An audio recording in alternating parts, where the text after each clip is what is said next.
बिस्मिल्लाहिर्रहमानिर्रहीम। अस्सलामु अलैकुम। खत्री ब्रदर्स के चैनल से बोलते MCQs first year commerce accounting exam history 2013 private Karachi board की एक नए एपिसोड के साथ आपका मेज़बान मोहम्मद आसिफ अब्दुल रज़्ज़ाक खत्री हाजिर खिदमत है।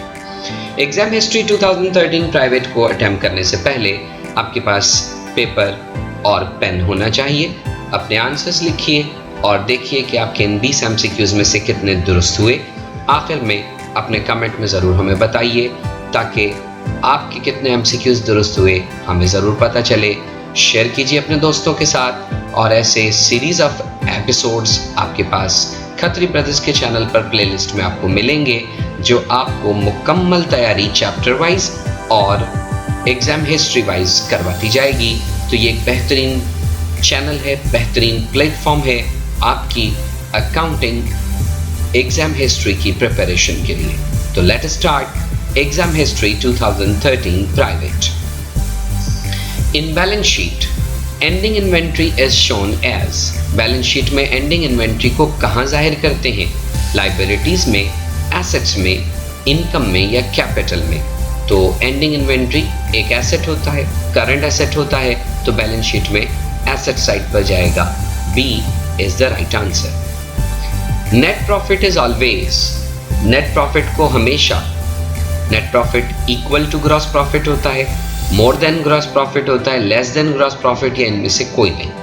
आपको पता होना चाहिए कि अगर यहाँ ऑप्शंस में gross profit को प्रेजेंट किया जा रहा है तो gross profit और net profit के दरमियान रिलेशनशिप ये होता है कि ग्रॉस प्रॉफिट लेकर उसमें से ऑपरेटिंग एक्सपेंस कारोबार को चलाने के लिए किए जाने वाले अखराजात माइनस किए जाते हैं तो नेट प्रॉफिट हासिल होता है। ग्रॉस प्रॉफिट फ़र्ज़ कीजिए 100 रुपीज़ है और ऑपरेटिंग एक्सपेंस 40 रुपीज़ है, तो 100 में से 40 जाएगा तो 60 रुपीज़ नेट प्रॉफिट आएगा। मतलब ग्रॉस प्रॉफिट हमेशा ज़्यादा होगा, उसमें से ऑपरेटिंग एक्सपेंस माइनस होंगे तो एक कम रकम आएगी जो नेट प्रॉफिट को शो करेगी। इस स्टेटमेंट के मुताबिक हम कह सकते हैं कि नेट प्रॉफिट जो होता है वो ग्रॉस प्रॉफिट से लेस कम होता है। तो C is the right answer. The net profit is always less than gross profit. Net profit जो होता है वो ग्रॉस प्रॉफिट से कम होता है। नंबर 3 में कहा गया opening entries are prepared for. Opening entries को तैयार किया जाता है इनकम, एक्सपेंस और ड्राइंग के अकाउंट के साथ, इनकम, एसेट्स और एक्सपेंसेस के साथ, ड्राइंग, लाइबिलिटीज़ और एक्सपेंसेस के साथ, एसेट्स, कैपिटल और लाइबिलिटीज़ के साथ।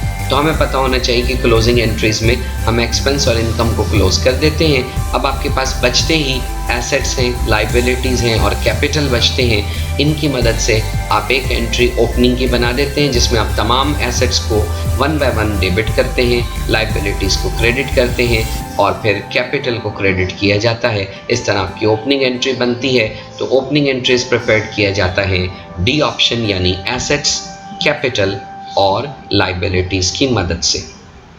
कहा गया this best describe accumulated depreciation. आपको पता होना चाहिए कि एक्यूमुलेटेड डेप्रिसिएशन एक कॉन्ट्रा फिक्स एसेट होता है और ये दरअसल बेसिकली डेप्रिसिएशन की एंट्री के ज़रिए आता है जिसमें एंट्री बनती है depreciation expense debit, accumulated depreciation credit. तो एक्यूमुलेटेड डेप्रिसिएशन हमारे फिक्स एसेट को, नॉन करंट एसेट को कम करने का बाइस बनता है। इसका कॉन्ट्रा फिक्स एसेट अकाउंट है। अब नीचे ऑप्शन में कहा गया कि expense asset, Contra asset account या लाइबिलिटीज़ अकाउंट। तो राइट आंसर होगा कि accumulated depreciation is a Contra asset account. Accumulated depreciation asset का मुतज़ाद उलट अकाउंट होता है। Cost of goods sold is. Cost of goods sold क्या है? एसेट है, इनकम है, एक्सपेंस है या लाइबिलिटी है? तो कॉस्ट ऑफ गुड्स सोल्ड आपको पता होना चाहिए एक टर्म होती है सेल। सेल एक इनकम है और सेल्स का सेलिंग प्राइस के ऊपर आपकी सेल हुआ करती है। कॉस्ट ऑफ गुड्स सोल्ड का मतलब है कि वही चीज़ जो आपने बेची वो कॉस्ट यानी परचेजिंग प्राइस के हिसाब से आपको कितने की पड़ी। आपके कारोबार में परचेज आपका एक एक्सपेंस होता है, कॉस्ट ऑफ गुड्स सोल्ड उसी से बनता है। तो लिहाजा कॉस्ट ऑफ गुड्स सोल्ड भी एक एक्सपेंस अकाउंट कहलाएगा and C is the right answer. Cost of goods sold is expense. The error, गलती कैश अकाउंट की अफेक्ट, मुतासिर किसको करेगी? Income statement, sales journal, purchase journal या बैलेंस शीट? तो कैश बैलेंस शीट में आता है, लिहाजा आपका कैश का जो गलती होगी वो यकीनी तौर पर आपकी बैलेंस शीट को मुतासिर करेगी।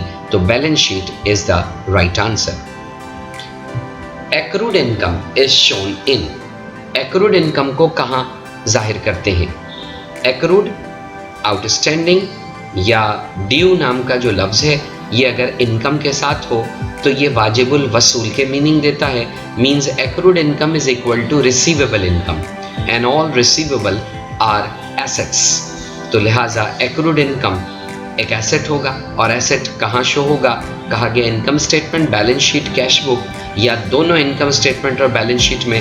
तो हम जानते हैं कि एसेट बैलेंस शीट में प्रेजेंट होते हैं, तो balance sheet is the right answer. कहा गया the discount given on prompt payment is called, वो रियायत जो फौरी अदायगी पर दी जाती है उसे क्या कहते हैं? Trade discount. हम जानते हैं ट्रेड डिस्काउंट तिजारती रियायत को कहते हैं। बातचीत के ज़रिए, नेगोशिएशंस के ज़रिए जो डिस्काउंट लिया जाएगा वो ट्रेड डिस्काउंट होगा। क्वांटिटी डिस्काउंट, ह्यूज क्वांटिटी में चीज़ को लेने पर हमें जो डिस्काउंट मिलेगा वो क्वांटिटी डिस्काउंट होगा। और कैश डिस्काउंट दरअसल वो डिस्काउंट है जो आप फौरी अदायगी पर हासिल करते हो। तो I think C is the right answer, cash discount. This is long term liability, इनमें से कौन सी लॉन्ग टर्म या नॉन करंट लाइबिलिटी है? सैलरीज पेएबल, तनख्वाहें वाजिबुल अदा, ये करंट लाइबिलिटी होती है। रेंट पेएबल, ये भी करंट लाइबिलिटी है। बैंक लोन, बैंक लोन आमतौर पे 1 साल से ज़्यादा का दिया जाता है, तो बैंक लोन को लॉन्ग टर्म लाइबिलिटी माना जाता है। जबकि अकाउंट पेएबल भी आमतौर पे 2 माह, 3 माह, 4 माह या 6 माह का होता है। लिहाजा ए, बी और डी ये सब करंट लाइबिलिटीज़ हैं, और बैंक लोन जो है वो आमतौर पे लॉन्ग टर्म लाइबिलिटी कहलाती है। तो this is long term liability and the answer is bank loan. Narration is written in, आपको पता होना चाहिए नरेशन का दूसरा नाम एक्सप्लेनेशन भी है।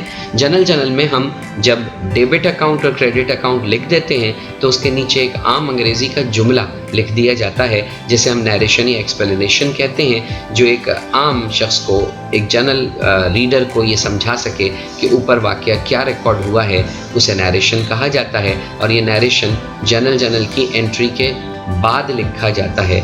तो कहा गया in between the entries, above the entry, below the entry और एनीवेयर। तो नरेशन जो है वो एंट्री के नीचे लिखी जाती है, तो बिलो द एंट्री, एंट्री के नीचे लिखा जाता है। कहा गया कैश बुक क्या है? लेजर है, सब्सिडियरी लेजर है, स्टेटमेंट है या फाइनेंशियल स्टेटमेंट है? तो हमें एक बात मालूम है कि कैश बुक जब हम बनाते हैं तो उसकी वजह से हमें कैश और बैंक के अकाउंट्स जनरल लेजर में नहीं बनाने पड़ते। तो cash book is basically a substitute of ledger cash and bank account. कैश और बैंक अकाउंट का सब्सटीट्यूट होता है लेजर में, तो लिहाजा इस हिसाब से कैश बुक एक किस्म का लेजर का पर्पस सर्व करता है। दूसरी तरफ वो बुक ऑफ ओरिजिनल एंट्री भी है।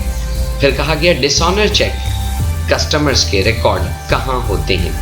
तो डिसऑनर चेक, नामंजूर चेक, दरअसल हम यूँ कहें कि कस्टमर से खुशी खुशी चेक आया, खुशी खुशी हमने बैंक में जमा करवाया और हमने अपना बैंक अकाउंट बढ़ा दिया, और ये बैंक अकाउंट हमारा बढ़ेगा तो हम उसे कैश बुक में रिकॉर्ड करते हैं। नीचे ऑप्शन है petty cash book, sale journal, cash book या परचेज जर्नल।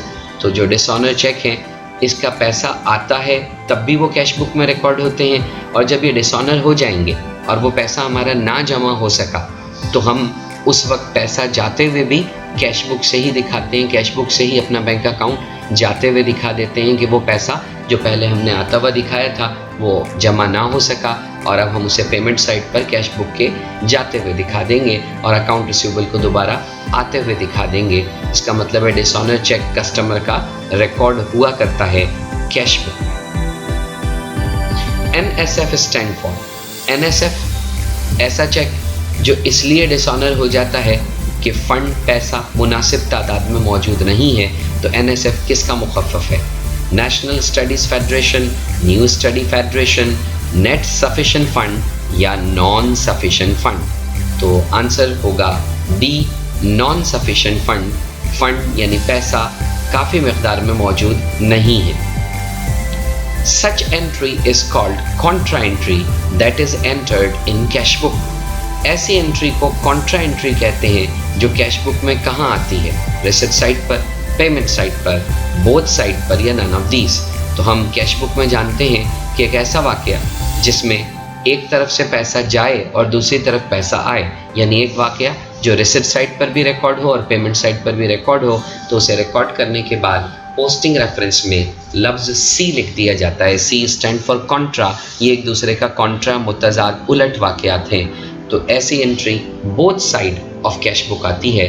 तो राइट आंसर है both side of cash book. आमतौर पे हम बैंक अकाउंट खोलते हैं, ओपन करते हैं बैंक अकाउंट, कैश डिपॉजिट करवाते हैं बैंक में, चेक डिपॉजिट करवाते हैं बैंक में, विड्रॉ करते हैं कैश बैंक से पर्सनल यूज़, विड्रॉ करते हैं कैश बैंक से बिजनेस यूज़ के लिए, या विड्रॉ करते हैं कैश बैंक से ऑफिस यूज़ के लिए। ये सब आपकी कॉन्ट्रा एंट्रीज कहलाती हैं, जिसमें एक तरफ से कैश जाता है तो दूसरी तरफ बैंक आता है, या फिर बैंक जाता है तो दूसरी तरफ कैश आता है, और ये वाक़यात दोनों तरफ कैश बुक में रिकॉर्ड होते हैं। These accounts normally have credit balance except, in accounts का आम तौर पे क्रेडिट बैलेंस होता है एक्सेप्ट, सिवाय इसके। इसका मतलब है नीचे 4 ऑप्शन है, इन 4 ऑप्शन में 3 ऐसे होंगे जिनका क्रेडिट बैलेंस होता है और एक ऐसा है जिसका क्रेडिट बैलेंस नहीं होता। अकाउंट्स पेबल जी, इसका क्रेडिट बैलेंस होता है। बैंक लोन क्रेडिट बैलेंस होता है। सेल्स क्रेडिट बैलेंस होता है, क्योंकि ये तीनों अकाउंट आते हैं बढ़ते हैं क्रेडिट होते हैं, जबकि सेल्स रिटर्न एंड अलाउंस ये आता है बढ़ता है डेबिट होता है। तो इसका मतलब है इसका डेबिट बैलेंस है, क्रेडिट बैलेंस नहीं है। और वो ऊपर यही कह रहा है कि इन अकाउंट का नॉर्मली क्रेडिट बैलेंस होता है एक्सेप्ट, सिवाय इस एक के, यानी ये एक ऐसा है जिसका क्रेडिट बैलेंस नहीं होता। तो क्रेडिट बैलेंस नहीं होता सेल्स रिटर्न एंड अलाउंस का। कहा गया this is the part of account receivable that is estimated to be uncollectible.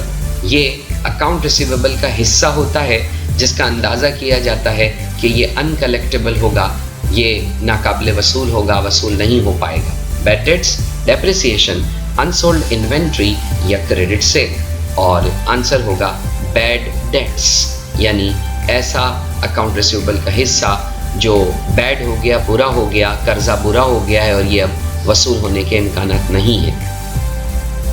Assets are equal to, assets किसके बराबर होते हैं? Cash plus capital, capital minus liabilities, capital plus liabilities और cash minus capital. तो according to the accounting equation assets आते हैं 2 ज़राए से।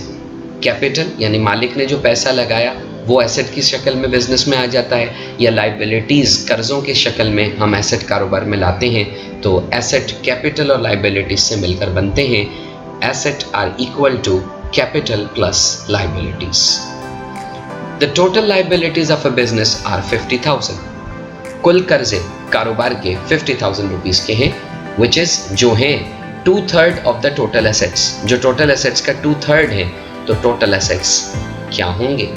तो इसका मतलब है इस रिलेशनशिप से हमें टोटल एसेट्स मालूम करने हैं, और इस रिलेशनशिप को अगर एक इक्वेशन वाइज प्रूव करें तो हमारे पास आंसर आता है 75,000। किस तरह? देखिएगा, टोटल लाइबिलिटीज़ बराबर हैं, टोटल लाइबिलिटीज़ इक्वल हैं 2/3 ऑफ द टोटल एसेट्स, यानी टोटल लाइबिलिटीज़ 2/3 होते हैं टोटल एसेट्स के।